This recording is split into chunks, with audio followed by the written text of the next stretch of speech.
बिल्कुल देखिए, चूंकि बीजेपी आगामी लोकसभा चुनाव को लेकर तैयारियों में जुटी हुई है और पूरी जो एक्सरसाइज होती है बीजेपी उस एक्सरसाइज को कर रही है। हालांकि देखा जाए तो जो चुनाव संचालन समिति होती है हर बार बीजेपी के द्वारा उसका गठन किया जाता है। दरअसल ये जो पूरी समिति होती है वो चुनाव की जो पूरी प्रक्रिया होती है, यानी कि जो पूरा सांगठनिक जो ढांचा होता है और संगठन क्या कुछ करने वाला होता है, उसकी जो रणनीति होती है क्या होती है, साथ ही में जो नेताओं की रैलियां होती है, इसके अलावा जो पूरे चुनाव के दौरान जो कार्यक्रम संचालित किए जाते हैं, तो इसी संचालन समिति के द्वारा ये सारी चीजें निर्धारित की जाती है। तो इसके जो मुखिया हैं स्वतंत्र देव सिंह जो जल शक्ति मंत्री हैं वो बनाए गए हैं। इसके अलावा पीडब्ल्यूडी मिनिस्टर जो हैं जितिन प्रसाद, उनको भी इस समिति में रखा गया है और साथ में दूसरे जो सदस्य हैं उनको भी कांता करदम है, उनको इस समिति में रखा गया है। दरअसल आगामी लोकसभा चुनाव को लेकर उत्तर प्रदेश में जो पूरी गतिविधियां होंगी भारतीय जनता पार्टी की, खासतौर पर यूपी में, उस गतिविधि को संचालित करने वाली ये पूरी कमेटी होगी और इसी कमेटी के द्वारा निर्धारित किया जाएगा जो पूरे कार्यक्रम होंगे, नेताओं के जो दौरे होंगे, उसमें क्या कुछ करना होगा, कार्यकर्ताओं की क्या कुछ भागीदारी होनी चाहिए। तो इन तमाम चीजों को देखते हुए जो संचालन समिति का गठन किया गया है, इसका जो दायित्व है, जो इसकी जिम्मेदारी है, वो काफी महत्वपूर्ण हो जाती है और आने वाले समय में इसी संचालन समिति के द्वारा उत्तर प्रदेश में आगामी लोकसभा चुनाव के मद्देनजर जो भारतीय जनता पार्टी की जो पूरी गतिविधियां होंगी वो संचालित होने वाली हैं। जी अविनाश, 400 पार की स्थिति जब रहने वाली है, ऐसे में प्रधानमंत्री नरेंद्र मोदी की तरफ से भी कहा गया कि 400 पार बीजेपी करती हुई नजर आएगी। अगर उत्तर प्रदेश की बात करें तो 80 सीटों पर जीत हासिल करने के लिए तमाम तैयारियां की जा रही है। उस लिहाज से इस सुपर 6 के बारे में अगर कहें तो ये सुपर 6 कितना प्रभावी होगा उत्तर प्रदेश में खासतौर पर? देखिए, दो चीजें हैं। दरअसल भारतीय जनता पार्टी ने जो लक्ष्य बनाया है यूपी में, वो 80 सीटों को जीतने का लक्ष्य है और चूंकि उसके लिए चाहे प्रधानमंत्री मोदी की बात करें, सीएम योगी की बात करें या फिर जो पार्टी के दूसरे नेता हैं, जो दूसरे पदाधिकारी हैं, वो अपनी तैयारियों में जुटे हुए हैं। लेकिन अगर जो आप बात करें सुपर 6 का, तो दरअसल इसका काम दूसरा होता है। इस जो चुनाव संचालन समिति होती है, दरअसल इसका काम ये होता है कि जो चुनाव की पूरी गतिविधियां होती हैं और उसमें पार्टी के प्रचार से लेकर जो कार्यकर्ताओं का समायोजन है, कार्यकर्ताओं का संचालन है, उसमें सारी चीजें समायोजित की जाती है। तो इसके ऊपर ये जिम्मेदारी होती है कि ठीक है अविनाश, लगातार आप हमारे साथ बने रहे, कुछ और खबरों पर आपसे अपडेट लेंगे। योगी सरकार के मंत्रिमंडल विस्तार की सुगबुगाहट एक बार फिर से तेज हो गई है। लोकसभा चुनाव से पहले और एमएलसी चुनावों की घोषणा के बीच संभावित कैबिनेट विस्तार कई मायनों में अहम है। सूत्रों के अनुसार सुबह सपा प्रमुख ओम प्रकाश राजभर की लॉटरी निकल सकती है। योगी मंत्रिमंडल में कई और चेहरों को भी मौका दिया जा सकता है। देखिए कैसे।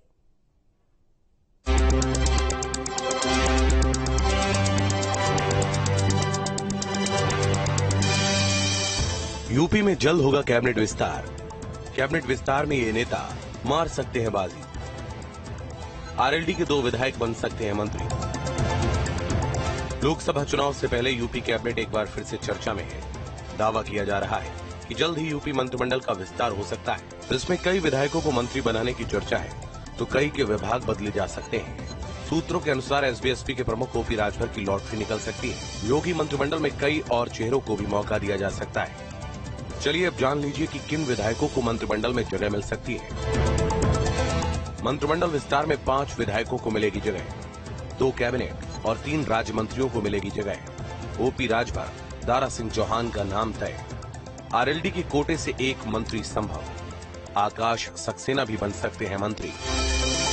यूपी में मंत्रिमंडल विस्तार की अटकलों के बीच सीएम योगी ने राजभवन पहुंचकर राज्यपाल से मुलाकात की है। सूत्रों का कहना है कि शपथ ग्रहण समारोह किसी भी वक्त हो सकता है। मंत्रिमंडल विस्तार की अटकलों के बीच आज सीएम योगी ने राज्यपाल आनंदीबेन पटेल से राजभवन आकर मुलाकात की है। लेकिन देखा जाए तो योगी कैबिनेट का जो विस्तार है पिछले काफी समय से संभावित है, लेकिन सूत्रों के हवाले से एक बड़ी जानकारी सामने आ रही है कि अगले 1 से 2 दिनों में कैबिनेट का विस्तार हो सकता है। और आज इस मुलाकात के दौरान सीएम ने मंत्रियों की जो सूची है वो राज्यपाल को सौंपी है। अगर नए मंत्रियों की बात करें तो दारा सिंह चौहान और ओम प्रकाश राजभर का कैबिनेट मंत्री बनना बिल्कुल तय माना जा रहा है। इसके अलावा माना जा रहा है कि आरएलडी कोटे से भी एक जो विधायक हैं उनको कैबिनेट में जगह दी जा सकती है। वहीं अगर रामपुर से विधायक आकाश सक्सेना की बात करें तो आकाश सक्सेना के नाम को लेकर भी काफी तेज चर्चा हो रही है कि उन्हें भारतीय जनता पार्टी मंत्री पद का इनाम दे सकती है, क्योंकि आजम खां के गढ़ में उन्होंने आजम खां को शिकस्त दी थी। देखा जाए तो योगी कैबिनेट का विस्तार पिछले काफी समय से संभावित था, लेकिन अब माना जा रहा है कि अगले 1 से 2 दिनों में ये विस्तार कर लिया जाएगा, क्योंकि कुछ ही दिनों में आचार संहिता लगनी है और वैसे में सरकार की ये कोशिश है कि आचार संहिता लगने से पहले ही कैबिनेट का विस्तार किया जा सके। दूसरी ओर कैबिनेट विस्तार पर ओपी राजभर की प्रतिक्रिया सामने आई है। उन्होंने कहा, अभी तक ऐसी कोई चर्चा नहीं हुई है। मुझे कोई जानकारी नहीं है, जब तक बैठक न हो जाए नेतृत्व के सामने तब तक क्या कहा जा सकता है। हम 80 सीटों पर उम्र करते हैं। बता दें कि पिछले काफी समय से यूपी मंत्रिमंडल में विस्तार की चर्चा हो रही है, लेकिन अब तक ऐसा हो नहीं पाया है। पिछले साल जुलाई में जब एसपीएस के प्रमुख ओपी राजभर और सपा नेता दारा सिंह चौहान बीजेपी के साथ आए थे, तभी से इन दोनों को मंत्री बनाए जाने की खबरें भी सुर्खियों में छाई रही। बावजूद इसके मंत्रिमंडल में विस्तार नहीं किया गया, जिससे लेकर कई बार सपा भी ओपी राजभर पर तंज कर चुकी है। लेकिन अब एक बार फिर से लोकसभा चुनाव से पहले कैबिनेट विस्तार को लेकर चर्चा तेज हो गई है। यूपी में होने वाले कैबिनेट विस्तार की रणनीति की बात करें या फिर समीकरणों की बात करें तो माना जा रहा है कि इसके जरिए बीजेपी सभी तरह के जो समीकरण है उसको साधने की कोशिश करेगी, चाहे हम जातिगत समीकरण की बात करें, क्षेत्रीय समीकरण की बात करें, और एक मैसेज देने की कोशिश करेगी खासतौर पर जो ओबीसी वोट बैंक है उसको किस तरीके से और बीजेपी के साथ मजबूती के साथ जोड़ा जा सके। तो इस पर बीजेपी पिछले काफी समय से काम कर रही है, लेकिन चूंकि योगी कैबिनेट का जो विस्तार होना है, माना जा रहा है कि इस विस्तार के जरिए भी आने वाले चुनाव को लेकर बीजेपी एक बड़ा मैसेज देने की कोशिश में है। वीडियो जर्नलिस्ट दीपक राणा के साथ अविनाश सिंह, न्यूज स्टेट लखनऊ। और खबर पर जानकारी के लिए संवाददाता विनाश हमारे साथ लगातार बने हुए। विनाश, देखिए, योगी सरकार के मंत्रिमंडल विस्तार की सुगबुगाहट एक बार फिर से तेज हो गई है और ये माना जा रहा है कि इस बार लॉटरी अगर किसी की लगने वाली है तो एसपी प्रमुख ओम प्रकाश राजभर की।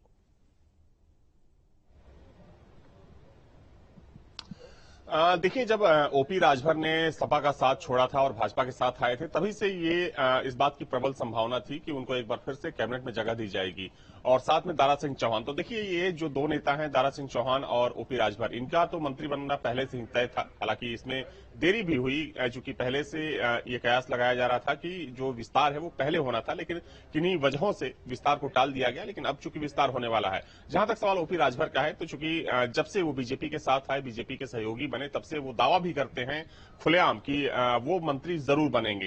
हालांकि कई बार चूंकि सवाल भी खड़े किए जाते हैं कि जो आपके दावे हैं वो खोखले हैं, लेकिन फिर भी कह सकते हैं कि जो राजभर वोट बैंक है, चूंकि बीजेपी एक सधी हुई रणनीति के साथ आगे बढ़ने की कोशिश कर रही है, और खासतौर पर अपने सहयोगियों को की बात करें तो सहयोगियों को किस तरीके से समायोजित करना है, किस तरीके से उनको आगे लेकर चलना है। तो उसमें चाहे सुभाषा प्रमुख हो, निषाद पार्टी के अध्यक्ष हो, अपना दल हो, आरएलडी हो, तो इन सभी सहयोगियों को बीजेपी आगे अपने साथ लेकर जाने वाली है। और उसी कड़ी में न सिर्फ सुभाषपा बल्कि देखिए निषाद पार्टी भी एक प्रमुख सहयोगी है, और चूंकि आरएलडी भी अब साथ में आ गई है बीजेपी के साथ, तो आरएलडी के भी माना जा रहा है कि 2 मंत्रियों को इस विस्तार में जगह मिल सकती है। एक विधायक को कैबिनेट मंत्री और दूसरे विधायक को राज्य मंत्री का दर्जा दिया जा सकता है।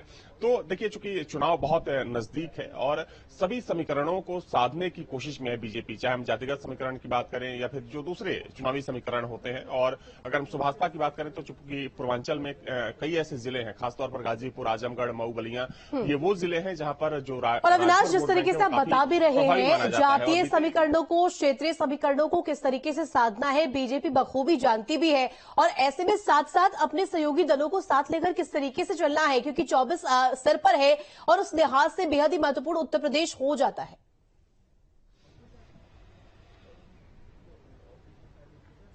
बिल्कुल, देखिए, चूंकि सबसे बड़ा स्टेट है, सबसे ज्यादा लोकसभा की सीटें उत्तर प्रदेश से आती हैं, 80 सीटें हैं, और बीजेपी का जो लक्ष्य है, सबसे बड़ा लक्ष्य यूपी में है।